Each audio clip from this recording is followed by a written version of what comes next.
apa intervensi tindakan mandiri kita sebagai perawat anestesi yang memberikan selimut hangat. Ada nggak sih Pak mata kuliah yang paling wajib yang membedakan antara perawat umum dengan keperawatan anestesiologi?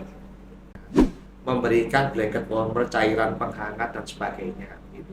Kemudian kalau masih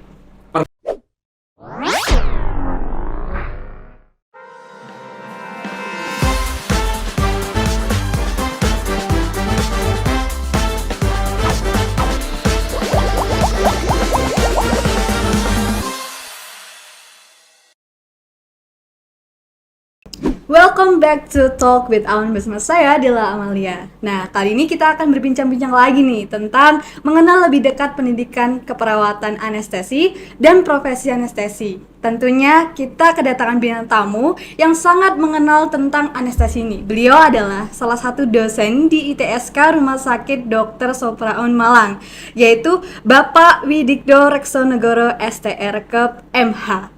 Selalu Pak, selamat pagi. Selamat pagi Mbak Dela. Gimana kabarnya Bapak? Alhamdulillah Baik ya Pak ya. Nih sebelum kita tanya-tanya nih Pak ya, Iya. boleh nggak nih kita perkenalan dulu nih? Boleh dijelaskan ke Aun's Friends, Bapak ini siapa, terus tinggal di mana, terus di Supraon ini ngajar apa gitu Pak? Silakan Mbak. Ya, baik. Assalamualaikum warahmatullahi wabarakatuh. Waalaikumsalam. Selamat pagi teman-teman semua dimanapun berada. Nama saya Widikdo Reksonegoro. Saya dosen sekaligus sekretaris program studi di ITSK Rumah Sakit Dr. Sopraon di Prodi Sarjana Terapan Keperawatan Anestesiologi, Iya. Mbak Aden. Oke Pak. Untuk sekarang sedang sibuk apa nih Pak? Saat ini kita kan sudah selesai pendidikan akademik ya untuk Iya. melaksanakan pengajaran dan sebagainya. Jadi saat ini lagi proses menyiapkan untuk program pendidikan tahun ajaran baru, Mbak Adel. Untuk mempersiapkan Iya, tahun ajaran pelajaran baru, tahun mahasiswa. ajaran baru mahasiswa gitu ya. Iya. Untuk anestesi sendiri itu Pak, boleh dijelaskan ke Aun's Friend nih, kan banyak yang belum tahu nih Pak tentang anestesi. Ya, baik Mbak Adel. Jadi teman-teman dimanapun teman-teman berada bahwa Sarjana Terapan Keperawatan Anestesi ini merupakan nama dari program studi, istilahnya pendidikannya namanya memang Sarjana Terapan Keperawatan Anestesiologi Iya. gitu ya Mbak. Ini sudah ada di beberapa wilayah di Indonesia, itu ada 14 Mbak Adel. 14. Ya kebetulan satu-satunya di Jawa Timur ya di ITSK Rumah Sakit Dr. Sopraon kita ini. Sangat menarik. Jadi di Iya. salah satu yang yang mengenal tentang anestesi itu hanya di Supraon ya, di Jawa Timur, satu-satunya di Jawa Timur ya. Iya, Ya. betul. Jadi untuk menjadi perawat anestesi atau penata anestesi itu pendidikannya di Jawa Timur hanya di Supraon. Oh iya, betul sekali Bu. Iya, gitu. Untuk alasan memilih menjadi penata anestesi itu kenapa Pak? Jadi di dalam pelayanan kesehatan itu kan ada medis, ada nursing kan gitu ya, ada keperawatan, ada medis dan penunjang lain seperti itu ya. Di dalam pelayanan anestesi itu Mbak Adel, jadi ada dokter spesialis anestesi sebagai kepala pelayanan atau yang mempunyai kewenangan untuk melakukan pembiusan. Nah, ini dibantu oleh co-pilotnya adalah penata anestesi atau perawat anestesi. Jadi penata anestesi, perawat anestesi sama Mbak Adel sebenarnya, cuman ada perubahan nomenklatur di undang-undang itu bahwa perawat anestesi itu sebutannya penata anestesi. Penata begitu. anestesi ya. Iya. Gitu ya Pak. Nah, Mungkin anestesi dengan keperawatan yang biasa itu ada bedanya nggak Pak? ya, jadi perbedaannya adalah, jadi untuk yang pertama, untuk menjadi perawat anestesi itu kan harus melalui pendidikan tentunya ya Mbak Adel ya. Iya. Pendidikan formal, pendidikan akademik selama 8 semester. 8 semester. Iya, 8 semester. Setelah menjalani akademik itu baru nanti dilakukan uji kompetensi Mbak Adel. Uji kompetensinya adalah uji kompetensi nasional kognitif. Jadi yang sekarang itu CPT itu ya. Iya. CPT itu. Kemudian dilakukan uji kompetensi OSCE atau skill begitu ya. Nah, itu nanti uji nasionalnya OSCE juga. Kemudian setelah itu baru mendapat sertifikat kompetensi. Nah, setelah mendapat sertifikat kompetensi itu baru nanti mendapatkan ijazah dan STR, dan STR itu nanti digunakan untuk mengurus surat izin kerja di tempat masing-masing begitu. Jadi tahapannya harus pendidikan akademik dulu, kemudian ujian kompetensi, kemudian dapat sertifikat kompetensi, kemudian dapat STR, baru nanti bekerja gitu. Memang harus ada surat izinnya ya Pak ya? Betul Mbak Betul, Adel. Nah, kemudian tadi Mbak Adel tanya perbedaannya. Ya, perbedaan. Jadi kalau di keperawatan anestesi atau penata anestesi ini kan kita sebagai pendamping atau mitra kerja dokter spesialis anestesi ya Mbak. Jadi selain ada asuhan kepenataan anestesi mandiri yang dilakukan, seperti asuhan kebidanan, asuhan keperawatan, itu kan ada yang mandiri, ada kolaboratif. Sama Mbak Adel, jadi ada yang mandiri, asuhan keperawatan anestesi, ada yang kolaboratif. Nah, kalau yang kolaboratif kita membantu dokter anestesi sehingga pelayanan anestesi itu betul-betul maksimal dan optimal gitu. Kemudian terkait dengan perbedaannya, kalau di sarjana terapan keperawatan anestesi ini mulai di semester awal sudah ada muatan anestesinya Mbak Ade. Iya, mulai dari pendidikan semester 1 itu nanti diajarkan terkait dengan asuhan keperawatan anestesi. Jadi nggak belajar tentang obat-obatan aja ya Pak ya. Jadi dibelajarkan bagaimana untuk merawat pasien begitu Pak. Betul sekali iya. ya. Nah, berbicara tentang anestesi nih Pak, apa sih yang spesial dari seorang penata anestesi? Iya Mbak Adel, jadi pemerintah lewat Kementerian Kesehatan itu kan sudah merekap kebutuhan tenaga kesehatan ya Mbak Adel, teman-teman semua ya. Jadi berdasarkan analisis dari Dirjen Nakes waktu itu kebutuhan penata anestesi itu di tahun 2018 itu 21.000, kekurangannya 21.000 sekian, lupa saya. Banyak sekali ya Pak? Banyak sekali, iya. Jadi harapannya dengan dibukanya 14 institusi pendidikan ini, satu-satunya di Supraun, nah ini nanti bisa mengisi kekosongan tenaga perawat anestesi yang ada di vaskes atau rumah sakit, sehingga dapat melaksanakan pelayanan kepada masyarakat itu dengan optimal. Jadi memang masih langka ya anestesi ini di Indonesia, masih cuma 14 institut ya. Iya. Dan di Jawa Timur ini satu-satunya anestesi cuma ada di Supraun nih. Wah, spesial banget ya ini Pak ya. Oke Pak, bagaimana sih perjalanan seseorang sampai bisa menjadi seorang penata anestesi? Iya. Ya tadi itu Mbak Adel, seperti yang saya sampaikan bahwa memang harus melalui pendidikan tinggi ya. Ini sesuai dengan amanah Undang-Undang Tenaga Kesehatan nomor 36, bahwa untuk menjadi tenaga kesehatan itu harus dilakukan melalui pendidikan tinggi bidang kesehatan. Artinya harus memang sekolahnya harus sesuai gitu. Iya, harus sekolahnya prodinya harus sarjana terapan keperawatan anestesi, kemudian menjalani akademik selama 8 semester, karena kita di D4 ya, D4 itu sarjana terapan ya. Jadi level KKNI-nya 6 begitu. Jadi selama 8 semester, kemudian uji kompetensi, kemudian mendapatkan ijazah dan STR gitu. Jadi baru bisa bekerja sebagai penata anestesi atau perawat anestesi. Jadi STR ini adalah surat izin untuk bekerja di rumah sakit ya Pak ya? Jadi STR itu adalah surat tanda registrasi tenaga kesehatan bahwa seseorang lulus perkuliahan atau lulus pendidikan tenaga kesehatan itu, nah nanti endingnya harus ada STR-nya Pak untuk bisa bekerja itu. Tidak bisa hanya ijazah saja yang dipakai, nanti untuk bekerja tidak bisa, karena tenaga kesehatan harus terregistrasi di konsil tenaga kesehatan, baru STR ini dijadikan syarat untuk mengurus izin praktek di masing-masing tempat bekerja begitu. Jadi boleh buka praktek nih atas sini?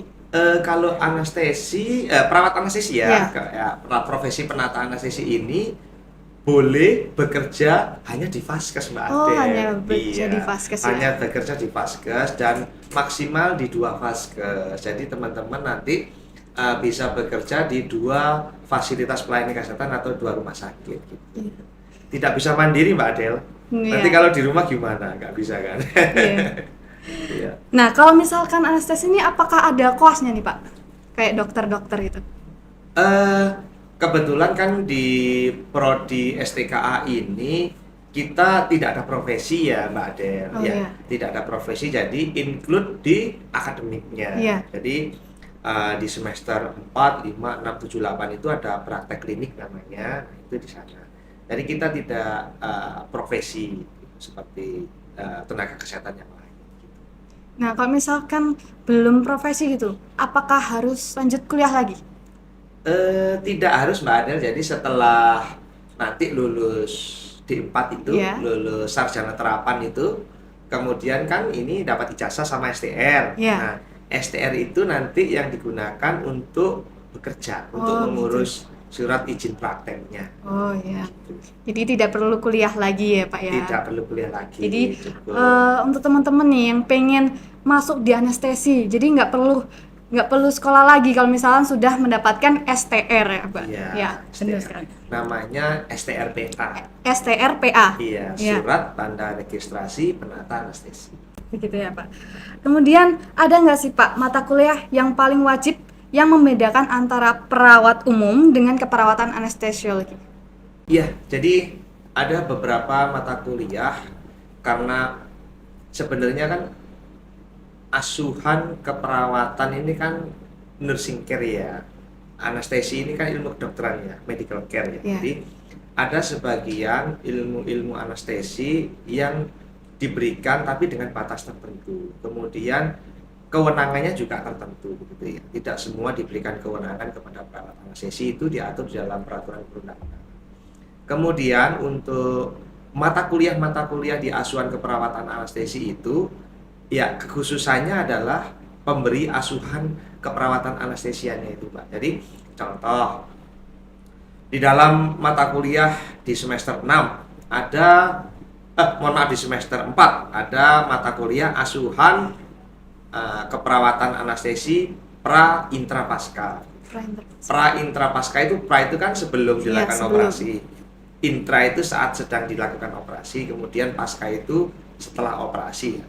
Jadi ada asuhan-asuhan yang kita pelajari di sana di pra, intra dan pasca itu. Sehingga nanti kita bisa memberikan pelayanan yang maksimal dan optimal kepada pasien. Iya. Contoh memberi asuhan, seumpama ini di dalam kamar operasi, pasiennya kedinginan, shivering, ya kan? Ya. Kan resiko terjadi hipertermi. Ya. Risikonya apa saja, kemudian apa intervensi tindakan mandiri kita sebagai perawat anestesi yang memberikan selimut hangat, memberikan blanket warmer, cairan penghangat dan sebagainya. Gitu. Kemudian kalau masih perlu intervensi lanjutan, yaitu dengan kolaborasi dengan dokter anestesi, ya nanti kita melaksanakan advis dari dokter anestesi itu dengan pemberian obat apa saja. Itu berdasarkan advis dari dokter spesialis anestesi. Gitu Mbak Ade. Untuk anestesi ini kalau saya dengar ini kan di ruangan operasi. Apakah memang khusus di operasi saja, di ruangan operasi saja? Iya Mbak Ade. Jadi untuk profesi perawat anestesi atau penata anestesi ini ada 5 area kerja Mbak Ade. 5 area kerja. Iya. Yang pertama adalah di pra, itu di sebelum, kemudian di intra saat di dalam kamar operasi itu, kemudian di pasca atau di ruang recovery ya Mbak Adel, kemudian di gawat darurat dan manajemen kritis, artinya di ICU. Jadi teman-teman nanti kalau lulus sebagai perawat anestesi, bekerja sebagai penata anestesi, nanti bisa bekerja di 5 area Mbak Adel, di dalam kamar operasi, di gawat darurat, dan di ICU. Gitu ya Pak ya. Jadi nggak selalu di ruang operasi ya, di Iya. kegawatan darurat. Betul. Kemudian tadi di mana? ICU. ICU ya, Iya, benar sekali. betul, Oke. Mbak Adel. Nah, kalau misalkan anestesi nih, apakah sudah ada undang-undang yang sudah menaungi profesi anestesi? Iya, jadi ini alhamdulillah tadi pagi ini kita sudah ini ya Mbak Adel ya, Iya. apa namanya di-share banyak teman-teman semuanya dari berbagai macam profesi juga. Ada Undang-Undang Nomor 17 itu ya tahun 2023 tentang kesehatan ya. Baru nih, Pak, ya? Baru ya. Hmm. Nah, kalau kita karena ini apa namanya kemarin adalah rujukan kita adalah Undang-Undang Kesehatan dan Undang-Undang Tenaga Kesehatan. Jadi penata anestesi atau perawat anestesi itu diatur di dalam Undang-Undang Nomor 36 Tahun 2014 tentang tenaga kesehatan. Nah, di sana dikatakan bahwa penata anestesi itu adalah setiap orang yang ini ya apa namanya breakdownnya adalah peraturan Menteri Kesehatan ya, peraturan Menteri Kesehatan nomor 18 tahun 2016. Jadi dikatakan di peraturan tersebut bahwa perawat anestesi atau penata anestesi adalah lulus bidang ilmu keperawatan anestesi atau penata anestesi sesuai dengan peraturan perundang-undangan. Artinya di sana sudah diatur siapakah penata anestesi itu atau perawat anestesi, siapakah apa saja kewenangannya, bagaimana memperoleh izin untuk prakteknya, terus ya macam-macam di sana diatur. Gitu ya, Pak. Ya? Iya, Oke. terkait dengan penyelenggaraan izinnya. Jadi memang sudah ada undang-undang yang menaungi anestesi ini. Jadi tidak perlu khawatir lagi ya, Pak ya. Insya Allah, iya, Mbak Adel. Nah, kemudian apa saja kompetensi yang dimiliki oleh seorang penata anestesi dan bagaimana sih peluang kerjanya ya, Pak? Iya, ya ini Mbak Adel ya apa namanya? Memang saat ini kan kurang sekali ya. Padahal di dalam akreditasi rumah sakit ataupun kebutuhan dari pelayanan itu bahwa seharusnya dalam satu rumah sakit itu kalau dia punya 5 kamar operasi itu setidaknya ada yang jaga kan Mbak Adel, yang shift pagi, shift siang, shift malam gitu. Kalau ada 5 kamar operasi, masing-masing shift ada orangnya, ada penatanya, berarti kan dalam rumah sakit itu dibutuhkan kan banyak sekali Mbak Adel sebenarnya, 5 dikali 5 kali 3 kan gitu ya. Iya. Belum yang cuti dan libur kan seperti itu ya. Sebenarnya itu. Nah, ini apa namanya? Ini juga merupakan PR sendiri ya bagi profesi dan bagi apa namanya pemerintah dalam menyediakan tenaga kesehatan yang kompeten sesuai dengan keahlian di bidangnya begitu. Nah, ini kalau terkait dengan kompetensi dan kewenangan yang apa namanya? Yang ini berdasarkan penataan anestesi tadi itu yang Mbak Ada sebutkan, yaitu Mbak, kita memang bekerjanya di area pre, intra, dan pasca serta ICU dan gawat darurat gitu. Jadi kalau teman-teman seandainya aku nggak suka ini di kamar operasi, aku lebih suka gawat darurat ini lebih menantang dikit, nggak apa-apa karena kompetensi perawatan anestesi memang salah satunya di gawat darurat. Gitu ya, Pak. Jadi peluang kerjanya bagus nih, Pak ya. Besar gitu. Kalau dari analisis sih Mbak besar ya, Pak. Besar Iya, ya. besar ya saat ini ya. Apa namanya, karena jumlah penataan anestesi di Jawa Timur pun kalau dihitung dari organisasi profesi masih di kisaran 500 Jawa Timur. Padahal jumlah rumah sakit di Jawa Timur kan banyak Mbak Adel Iya. ya. Jadi masih sangat kurang sebenarnya Mbak Adel. Ya, jadi anestesi ini adalah salah satu peluang bagi kalian, peluang yang sangat besar, yang sangat dibutuhkan di rumah sakit nih. Jadi teman-teman kalau misalkan bingung mau kerja atau mau kuliah di mana, boleh di TSK Supraan Malang ya Pak ya. Iya, silakan bergabung. Iya, silakan bergabung. Itu. Oke, boleh Pak menceritakan bagaimana ruang lingkup kerja seorang penata anestesi? Ya, jadi apa namanya kan kita itu kan di mana namanya dalam menjalankan pelayanan kesehatan ya Pak ya, bekerja di rumah sakit itu memang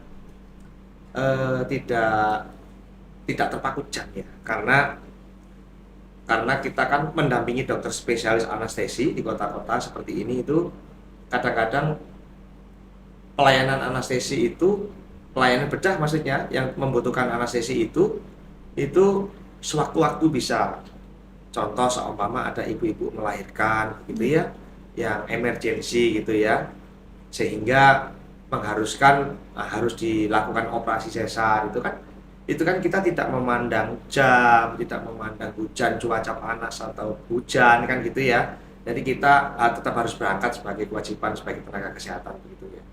Kemudian kalau Mbak Adel tadi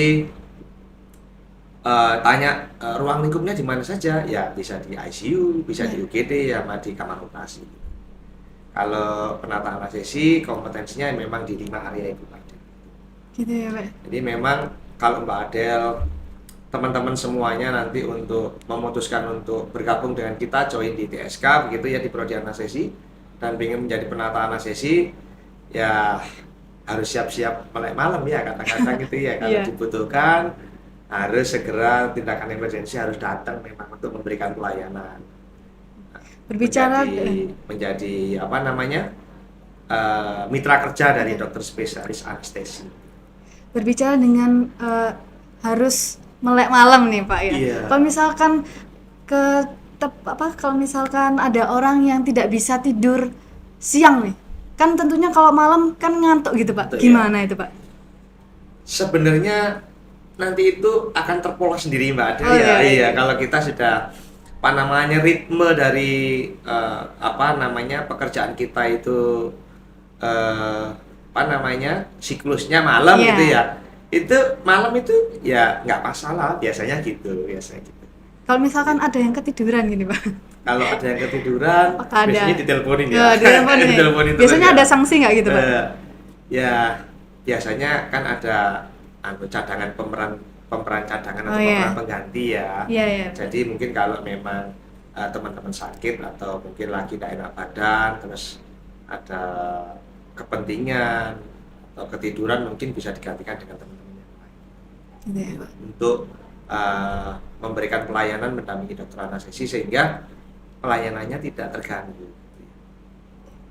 Oke, teman-teman nih, jadi anestesi ini sangat menarik ya. Jadi peluang kerjanya di anestesi ini sangat besar karena di Indonesia sangat membutuhkan anestesi yang jumlahnya banyak. Nah, kalau misalkan teman-teman mau kuliah di Supraun, boleh ya, boleh dihubungi di admin Supraun ya Pak ya. Iya, ya betul gitu. Ya. Jadi kalian jangan bingung kalau misalkan wah kuliah di mana nih. Nanti kalau misalkan kuliah mau kerja di mana nih, jangan bingung, tetap di pilihan anestesi gitu ya Pak. Ya? Oke. Pak, cukup sekian obrolan hari ini. Terima kasih meluangkan waktunya di sini ya Pak ya. Sama-sama. And this is Talk with